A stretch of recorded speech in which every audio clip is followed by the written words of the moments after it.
ازيكم يا حبايبي؟ عاملين ايه؟ يا رب تكونوا بخير. النهارده هنعمل مع بعض اجنحه الدجاج باسهل واروع طريقه على الاطلاق، تتبيله مميزه جدا هتخليكم تاكلوا صوابعكم وراها من كتر جمالها.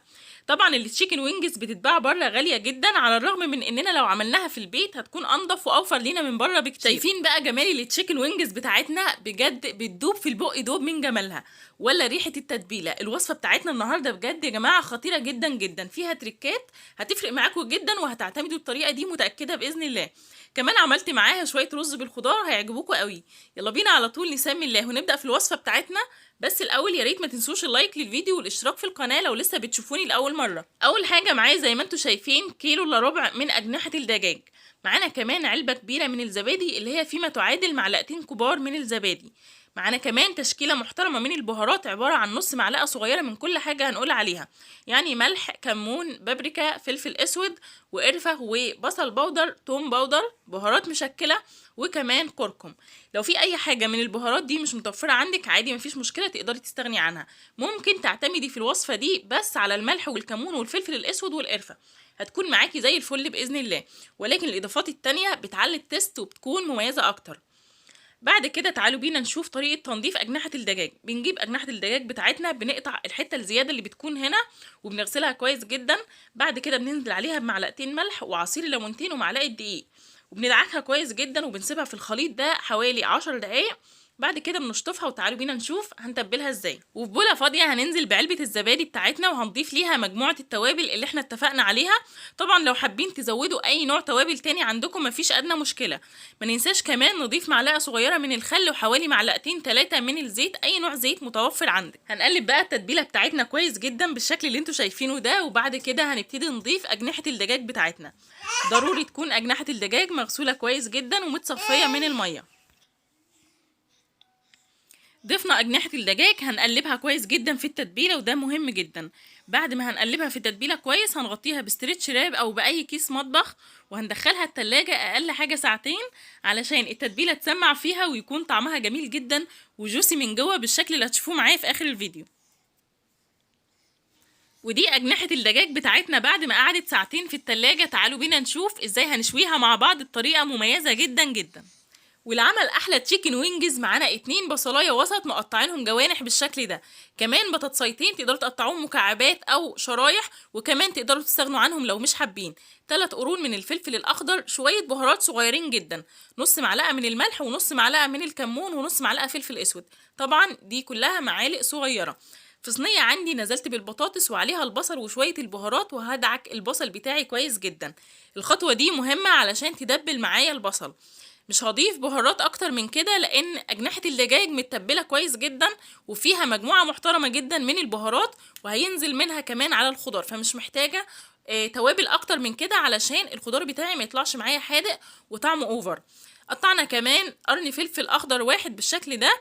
هنجيب دلوقتي أجنحة الدجاج هنقلبها كويس وهنبتدي نرصها في الصينية. طبعا قبل ما نحط كل جناح بنبتدي نقلبه كويس جدا في التتبيلة علشان يشرب منها كويس جدا جدا. لكم أن تتخيلوا مدى جمال الريحة اللي طالعة من أجنحة الدجاج. بجد الريحة جميلة جدا حتى من قبل لما الفراخ بتاعتنا أو سوري أجنحة الدجاج تستوي. هنقلبها كلها بالشكل ده. خلاص رصيناها كلها، متبقي شويه من التتبيله هنبتدي ننزل بيهم على الصينيه بتاعتنا بالشكل ده.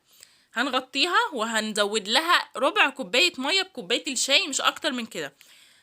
هنضيف هنا قرنين كده من الفلفل الاخضر، ده طبعا لو حابين طماطم شيري او حتى طماطم مقطعينها لشرايح كده بالطول، ورفعناها على النار على نار متوسطه. هنضيف لها زي ما اتفقنا ربع كوبايه ميه صغيره وهنسيبها بقى لحد لما تستوي، بس خلي بالكم اول 5 دقايق على نار متوسطه، بعد كده بنهدي النار لحد لما تستوي.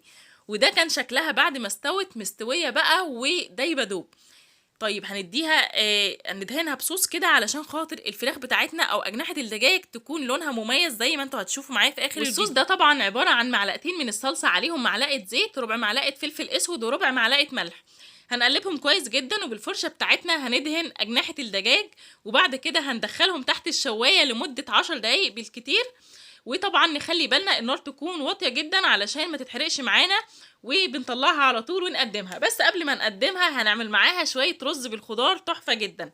معانا بوله من البسله المتفرزه وكمان من الجزر المتقطع مكعبات صغيره. في حله عندي على النار هننزل فيها بمعلقه من السمنه او زيت. بصراحه الزيت هيكون افضل في الوصفه دي، تمام، بيكون اخف.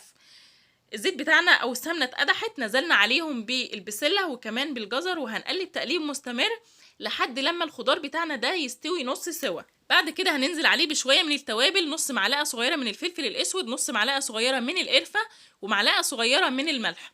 هنقلبهم وزي ما اتفقنا هنسيب الخضار بتاعنا لحد لما يستوي نص سوا. بعد كده هننزل عليه بكوبايه ونص او اي كميه رز تكونوا حابين تعملوها.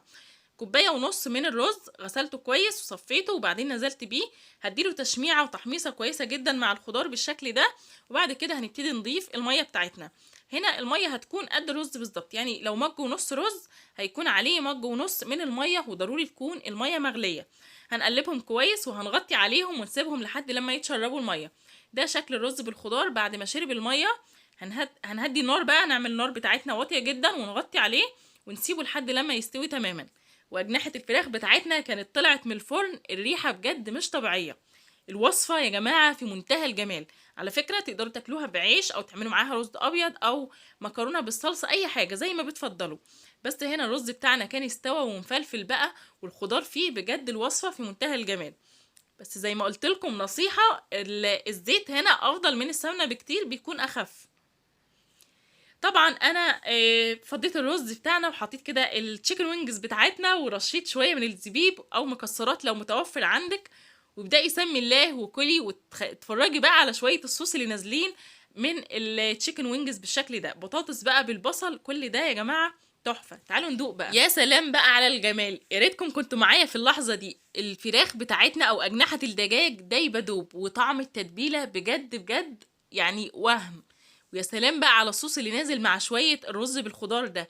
الوصفه يا جماعه كامله متكامله، قيمتها الغذائيه عاليه جدا وطعمها خطير وفي نفس الوقت اقتصاديه. انا مش طالبه منكم حاجه غير ان انتوا تجربوا الوصفه دي، جربوها وبجد هتدعولي. واوعوا تشتروها من بره، لانكم في البيت هتعملوها انضف من بره مليون مره. طعمها مميز جدا، ريحتها في البيت ملهاش حل، وبجد الوصفه مغذيه وجميله جدا جدا. اتمنى يكون الفيديو عجبكم. لو عجبكم ما تنسوش اللايك للفيديو، حطوا لايكات كتير علشان الفيديو يترفع وكل حبايبنا يقدروا يشوفوا الوصفه المميزه دي. ويا ريت اللي بيشوفني لاول مره ينزل حالا يشرفني بالاشتراك. هتلاقوا كلمه اشتراك مكتوبه تحت الفيديو، اضغطوا عليها وفعلوا زر الجرس على الكل علشان يوصل لكم اشعار بكل الافكار والوصفات اللي بنزلها يوميا اول باول. وطبعا شيروا الفيديو لو حابين، واوعوا تنسوا تكتبوا كومنت جميل زيكم. لو في اي سؤال برضو اكتبوه، باذن الله هرد عليكم ان شاء الله. اشوفكم في فيديو جديد ووصفه جديده. مع السلامه.